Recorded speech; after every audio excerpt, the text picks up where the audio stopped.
What a long Sage man. প্রবাসী ভাইদের মন থাকে অনেক বড়, বিশাল বড়। আসেন ভাই এন্ড ব্রাদার, টিকটকাররা কিভাবে ইংরেজিতে কথা বলে চলুন একটু শুনে আসি। Sorry big brother, I respect you, don't accept my sorry, please service our home end. অসাধারণ ইংলিশ, এমন ইংলিশ আমি শুনি নাই। শুনবা কেমনে মামুনি? এমনি ইংরেজিতে কথা তো আর কেউ এর আগে বলে নাই। তোর মাথা নষ্ট। মাথা নষ্ট তো এর আগে ছিল না। টিকটকারের এমন ইংরেজি শুনে মাথা নষ্ট এখন হয়ে গেছে। ও ভাই মারো, মুঝে মারো। Sorry big brother, I respect you, don't accept my sorry, please. থাম থাম ভাই, তোর দুটা পায়ে ধরি আমাগরে আর এমন ইংরেজি শুনাইস না। এসব আমার ভালো লাগে না।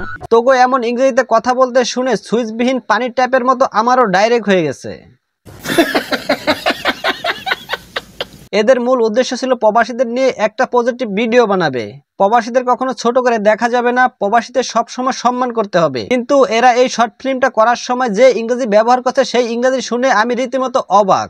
কত থাকো, তোমার যা মন চাই তুমি করো। তুমি 100 টাকা দিয়ে 50 টাকা দিয়ে ফ্রি সার্ভিস দাও, তাতে আমার কিছু যায় আসে না।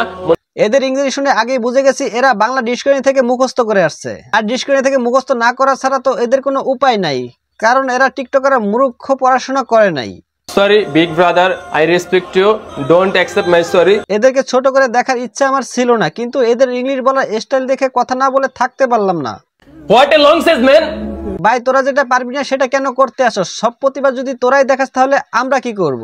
এই টাকার সার্ভিস আমাদের ভিআইপি তে দেওয়া হয় না। সো আপনি দয়া করে গেট আউট হয়ে যান একটু, প্লিজ গেট আউট। ভাই তোকে ইংলিশ আর আমাকে শোনাস না, তোকে ইংলিশ শুনে আমি আর রাতে ঘুমাতে পারবো না। কি বলছিস তুই? ভিডিওটা ভালো লাগলে ভিডিওটাকে লাইক করে চ্যানেলটা সাবস্ক্রাইব করে যাবেন এবং ফেসবুক থেকে দেখে লাগলে অবশ্যই চ্যানেলটা ফলো দিয়ে যাবেন।